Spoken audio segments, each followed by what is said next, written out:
So, I'm running short of words right now, but I cannot afford this because I have to speak. Thank you so much for all the love, for all the warmth. Thank you for accepting me.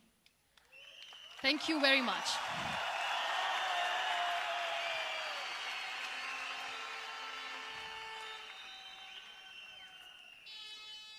Well, I always start my talk with a disclaimer. And that disclaimer is that I've never claimed to be a motivational speaker.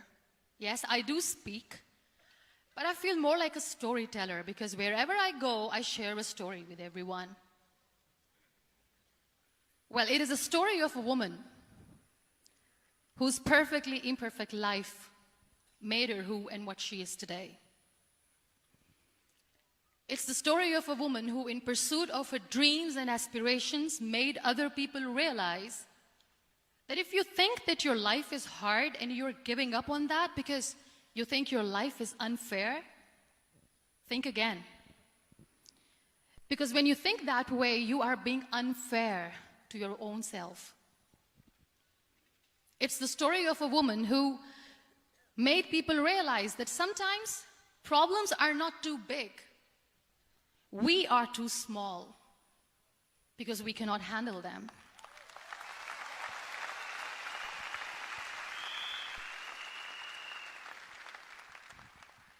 It is the story of a woman who with time realized that real happiness doesn't lie in success, money, fame. It lies within. Real happiness lies in gratitude. So I am here, and I'm going to share the story of that woman. That is my story. The story of gratitude.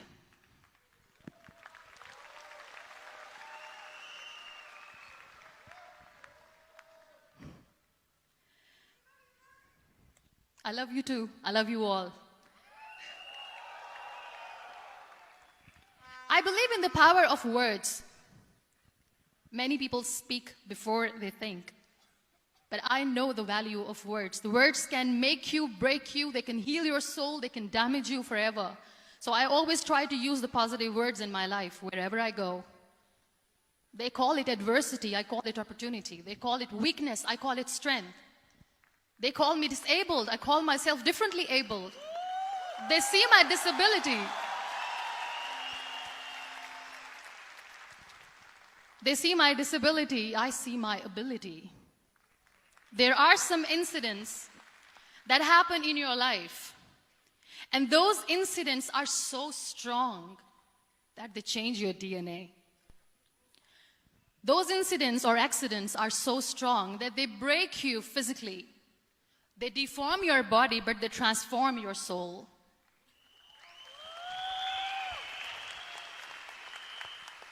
Those incidents break you, deform you, but they mold you into the best version of you. And the same thing happened to me. And I'm going to share what exactly happened to me. I was 18 years old when I got married. And this thing I'm sharing for the very first time on an international level. I was 18 years old when I got married. I belonged to a very conservative family, a Baloch family, where good daughters never say no to their parents. My father wanted me to get married.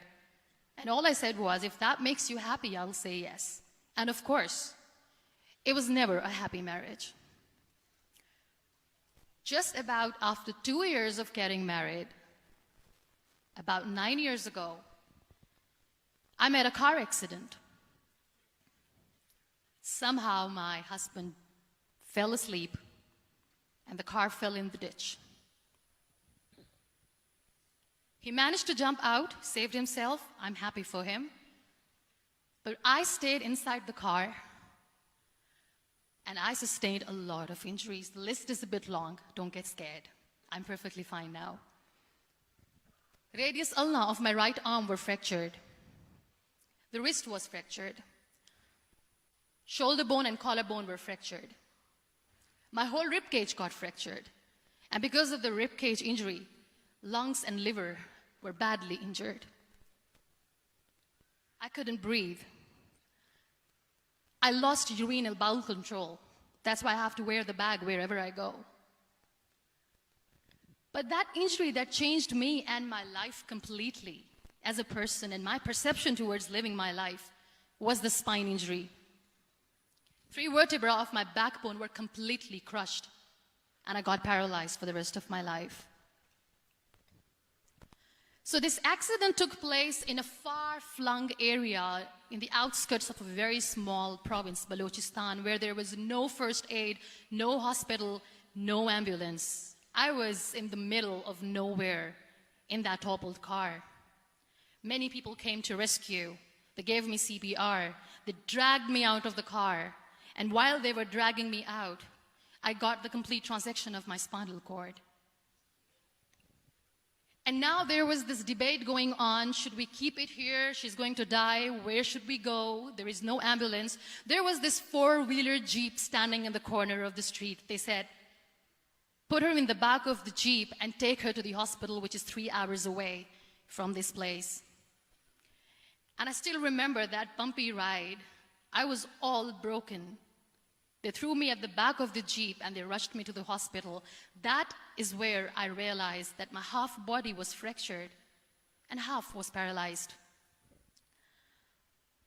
I finally ended up in a hospital where I stayed for 2.5 months. I underwent multiple surgeries. Doctors have put a lot of titanium in my arm. There's a lot of titanium at my back to fix my back. That's why people in Pakistan call me the Iron Lady of Pakistan.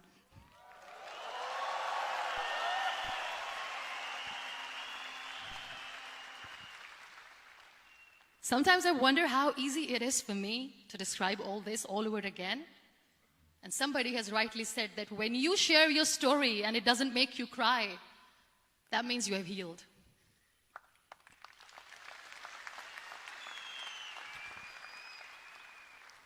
Those 2.5 months in the hospital were dreadful. I will not make up stories just to inspire you. I was at the verge of despair.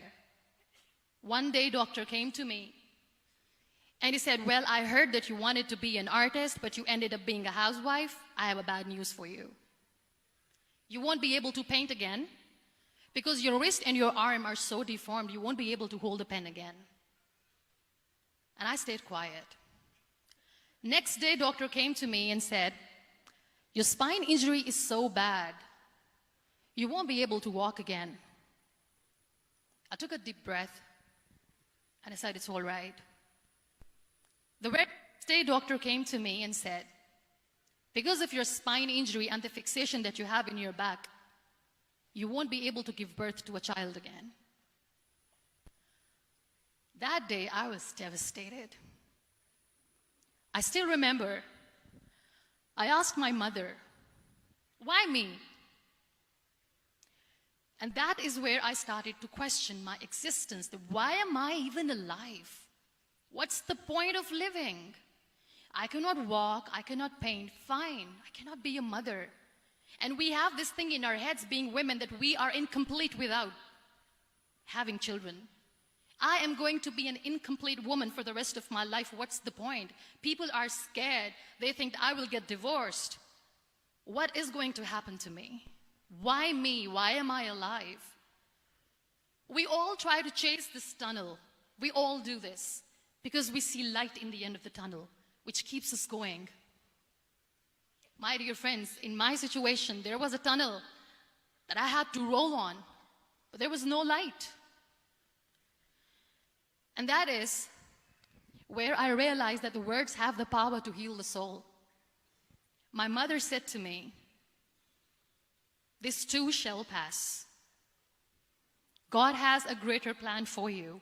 I don't know what it is, but He surely has.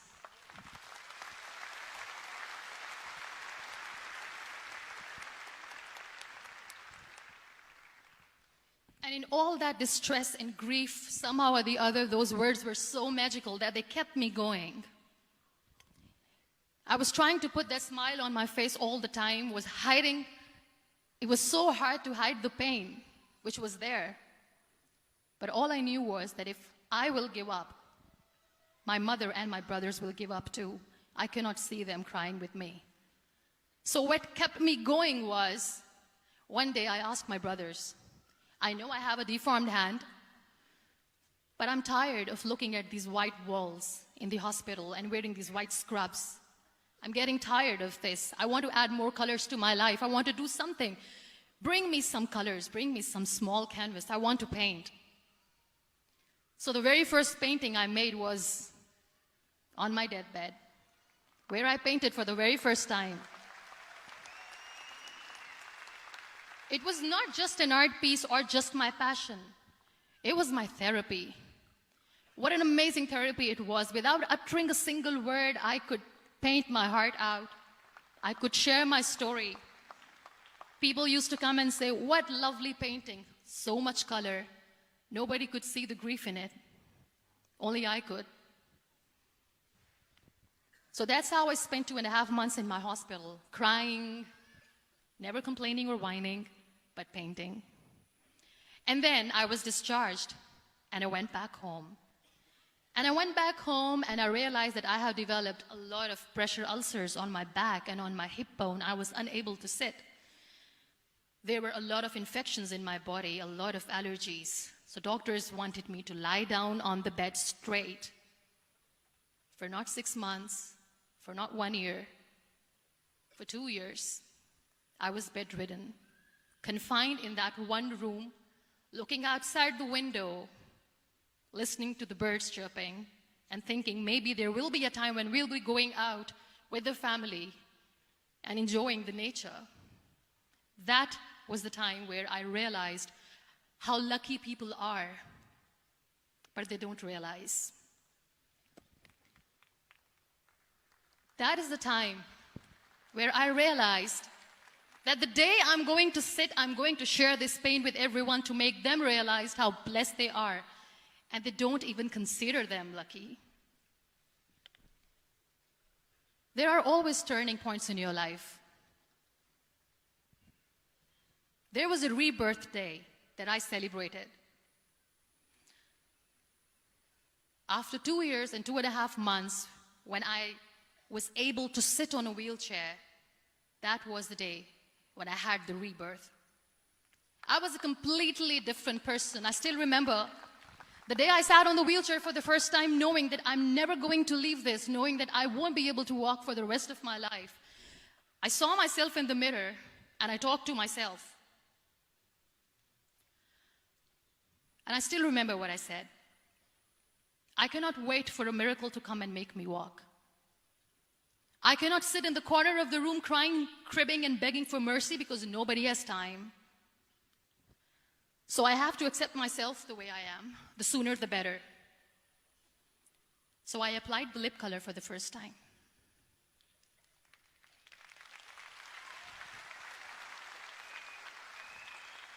And I erased it. And I cried. And I said, what am I doing? A person on a wheelchair should not do this. What will people say? Clean it up. Put it again. This time I put it for myself. Because I wanted to feel perfect from within.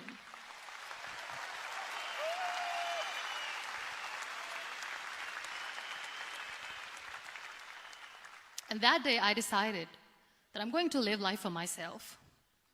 I am not going to be that perfect person for someone. I am just going to take this moment and I will make it perfect for myself. And you know how it all began? That day I decided that I'm going to fight my fears. We all have fears. Fear of unknown, fear of known, fear of losing people, fear of losing health, money. We want to excel in career, we want to become famous, we want to get money. We are scared all the time. So I wrote down one by one all those fears. And I decided that I'm going to overcome these fears one at a time. You know what was my biggest fear? Divorce. I couldn't stand this word. I was trying to cling on to this person who didn't want me anymore, but I said no. I have to make it work. But the day I decided that this is nothing but my fear, I liberated myself by setting him free. And I made myself emotionally so strong that the day I got the news that he's getting married, I sent him a text that I'm so happy for you and I wish you all the best. And he knows that I pray for him today.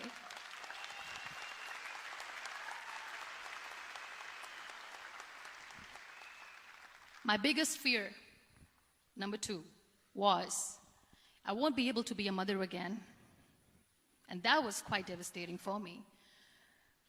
But then I realized there are so many children in the world, all they want is acceptance. So there is no point of crying, just go and adopt one. And that's what I did.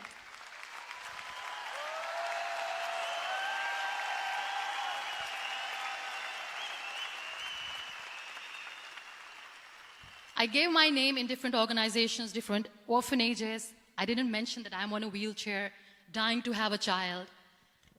So I just told them that this is Muniba Mazari and she wants to adopt a boy or girl, whatsoever, but I want to adopt a kid. And I waited patiently. 2 years later, I got this call from a very small city in Pakistan. I got a call and they said, "Are you Muniba Mazari? There is a baby boy and would you like to adopt?" And when I say yes, I could literally feel the labor pain. I said, yes, yes, I am going to adopt him. I am coming to take him home.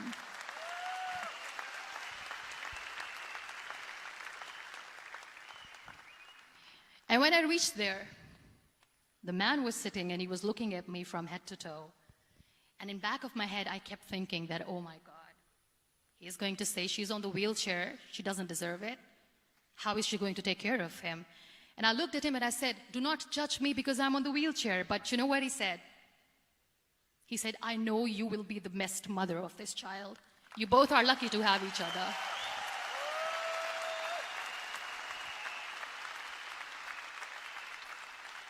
And that day, I was 2 days old, and today he's 6.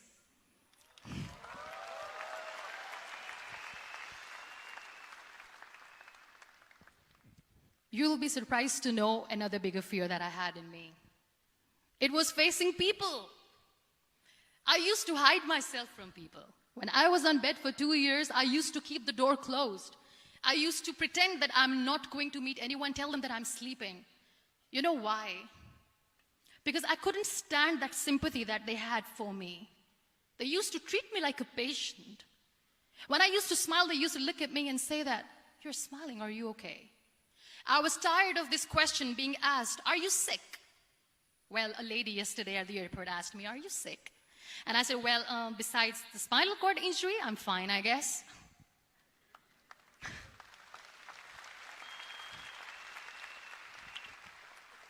But those are really cute questions. They never used to feel cute when I was on the bed. So I used to hide myself from people, knowing that, oh my God, I'm not going to see that sympathy in their eyes. It's all right. And today I'm here speaking to all these amazing people because I have overcome the fear.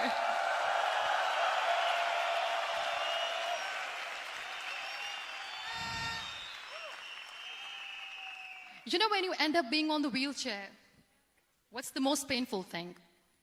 That's another fear that people on the wheelchair or the people who are differently abled have in their hearts, but they never share. I'll share that with you. The lack of acceptance. People think that they will not be accepted by the people because we, in the world of perfect people, are imperfects. So I decided that instead of starting an NGO for disability awareness, which I know will not help anyone, I started to appear more in public. I started to paint. I always wanted to. I have done a lot of exhibitions. I'm Pakistan's first wheelchair-bound artist. I have done a lot of modeling campaigns, different campaigns for brands like Tony and Guy.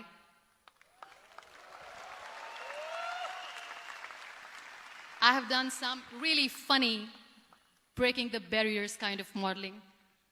There was this one by the name Clown Town where I became a clown because I know that clowns have hearts too. And then I also decided that if I really want to make the difference, I am not going to let people use me for their polio campaigns where they will make you a victim and an emblem of misery and mercy and will say that, you know what, give polio drops to your children or they'll become like this girl. I decided that I'm going to join the national TV of Pakistan as an anchor person. And I've been doing a lot of shows for the last 3 years.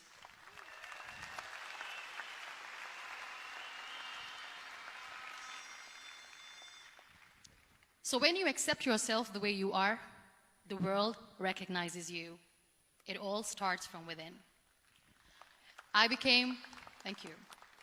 I became the National Goodwill Ambassador for UN Women Pakistan, and now I speak for the rights of women, children.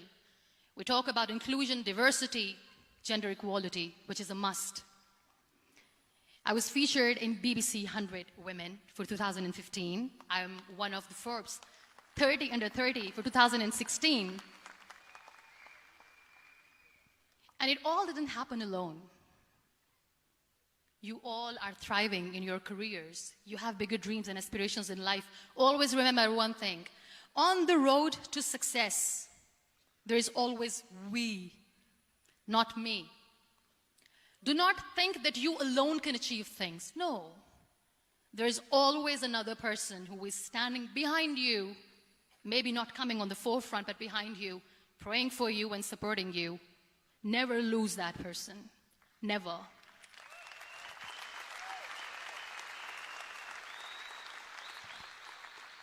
No matter how much I say that I couldn't find a hero, so I became one, I still want to recognize those 3 people in my life who literally changed my life completely, and I get inspiration from them every single day. Waleed Khan. Many people know about the terrorist attacks in Pakistan. We have lost many people. And I'm sharing this with a very heavy heart because we actually have lost a lot of people in this huge turmoil of terrorism. These people are barbarians. They do not see people. They're even worse than animals. They have killed people in mosques. They have killed people in churches, temples, even in schools.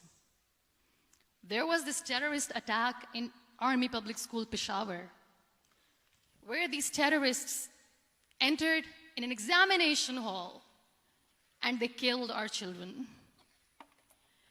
And in that attack, that day, this beautiful boy, Waleed Khan, who was my hero, my real life hero, was the proctor who was taking care of the students, was keeping an eye on the students. Those barbarians shot him 3 times in the face, 5 times on his body, and he fell down. I was asked to give a talk in the school after a week of that terrorist attack. With a very heavy heart, I went there and I spoke.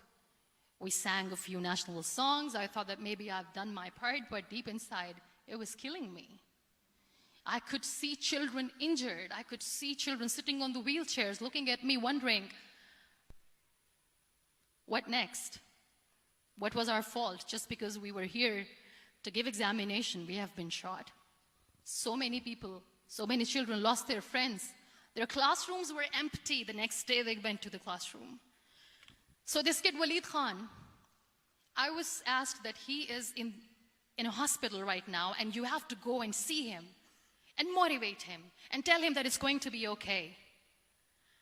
And when I saw Waleed Khan coming on the wheelchair for the first time in front of me, face was all deformed. His leg was fractured, his arm was fractured. He couldn't talk, he lost his teeth. He cannot sneeze, he cannot smell. He cannot eat. And I kept thinking, what should I say? That everything is going to be all right? No, nothing is all right.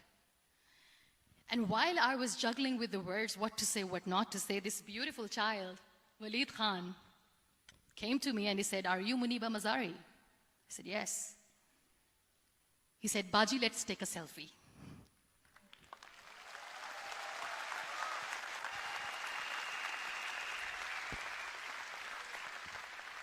And with that beautiful, toothless smile of Waleed Khan, we took that beautiful selfie that I still have with me. I don't share that here because he was in a very bad shape that time. And that is where I realized that when I was thinking too much about his deformities, he's happy with himself. He doesn't even care. Because today he goes in the same school, and when somebody asks him that what happened to your face, why so many scars, you know what he says? "These scars are my medals and I wear them with pride."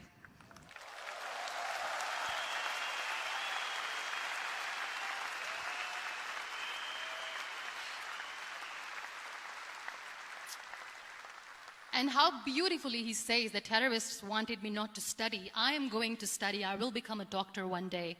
And this is my way of taking revenge from those terrorists. Another real-life hero, of course, my son. His name is Nile, N-I-L-E, River Nile. I learned so much from this kid. The first and foremost thing is patience. How to be patient when you know that your mother cannot walk, when you know that your mother is different from the other women, when you know that your mother cannot go out and play with you, how to stay calm. He loves football. And when we got the very first football, he was 4 years old. He was super excited. I still remember he came in the room and he said, "Mom, let's play football." And he kept the ball in my feet. And he said, "Let's kick it." And that day I felt disabled. I said, "I cannot kick the ball." And I was down with the same face. He looked at me and he said, "Well, that's all right. Your legs are not working, but your hands do. Let's play catch the ball."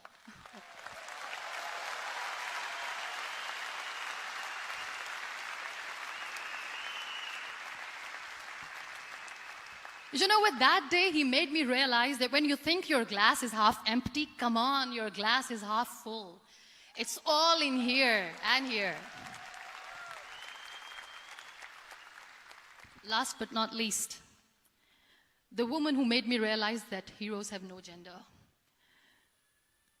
The woman who believed in me even when I was completely at the verge of despair, where everybody left, she was there. And every time I looked at her, without saying anything, she used to look at me and said, "This too shall pass.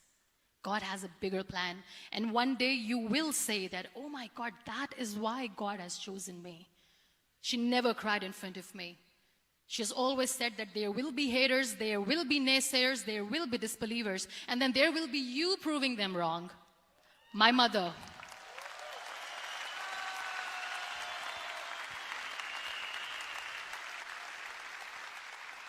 Whatever I am today, I'm nothing without her.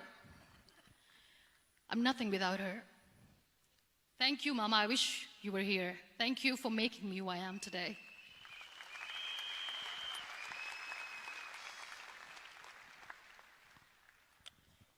You know what? We human beings have a problem. Out of many problems, there is one more, and this is a self-created one. We always expect ease from life.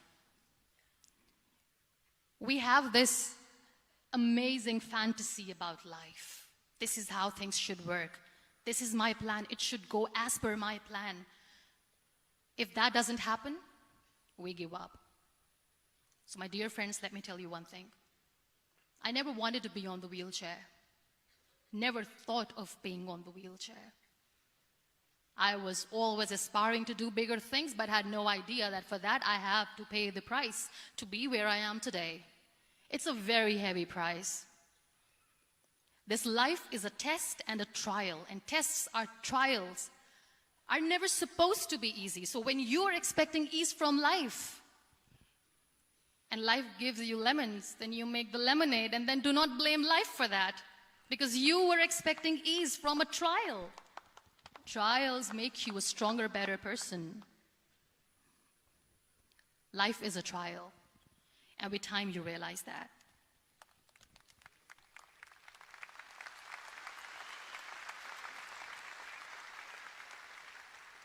It is okay to be scared. It is okay to cry.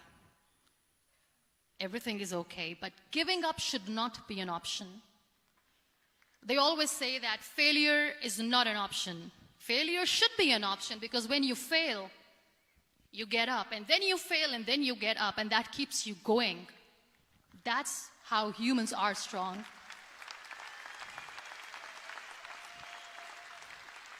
Failure is an option, should be an option, but giving up is not. Never. We have this thing in minds. We call it perfection. We want everything perfect. We want ourselves to be perfect. There is this image in our head about everything. Perfect life, perfect relationships, perfect career, perfect amount of money that we need to earn no matter what. Nothing is perfect in this world. We all are perfectly imperfect, and that is perfectly all right. That's all right. We were sent here not to become the perfect people. Those people who tell you how to look perfect, even those people are imperfect. Trying to fight this fear of looking imperfect. I used to be perfect. I still remember. I got this compliment years ago when I used to walk. Oh my God, look at you. You're fair, you're tall, you're perfect. Look at me now. You're still perfect. Only the perfect eyes can see that. Only the perfect eyes will see that. Only the perfect eyes will see that. So yes, in all those imperfections, you have to listen to your heart. You don't have to look good for people. You don't have to be perfect just because other people want you to be perfect. If your soul is perfect from within, that's all right. This is all what you want. This is all what you need to be. Our society has made very weird kind of norms to look perfect and great. For men, it's different. For women, it's different. We think too much about what people say. We listen to ourselves too little. You know what makes you perfect? When you make someone smile. You know what makes you perfect? When you try to do something good for the people around you. You know what makes you perfect? When you feel someone's pain. And how beautiful pain is that it connects you with people. No other medium can connect you with others but pain. That's why I always say that I'm in pain, and that's a blessing in disguise for me. Today, just because I'm in pain and I'm on the wheelchair, I work for children. Being the head of CSR for a company, we conduct medical camps in far-flung areas of Pakistan where so many kids die because they don't have medical facilities. And I personally believe just because they cannot afford to live doesn't mean we'll let them die. So we give them money, we give them medical treatment, we try to heal their wounds, physical and emotional. And I also work for the beautiful people, we call them third gender, the transgender community of Pakistan. You know what connects me with them? All my imperfections. When I go and I hug them, they never judge me. And this very good friend of mine, her name is Vijay. Vijay means electricity. She calls herself electricity. And I said, are you electricity? She says, no, I'm lightning. I'm as strong as lightning. Because we have very bad power outage, so she doesn't want me to call her electricity. So she says, I am very strong. I'm thunder, I'm lightning. She came to me, and the first time I hugged her, she said, you are just like me. And I said, yes, I am like you. Because to people, we are so imperfect. So how beautiful these imperfections are, that because of these imperfections, you can connect with people. Then why are we all running after being perfect? What's the point?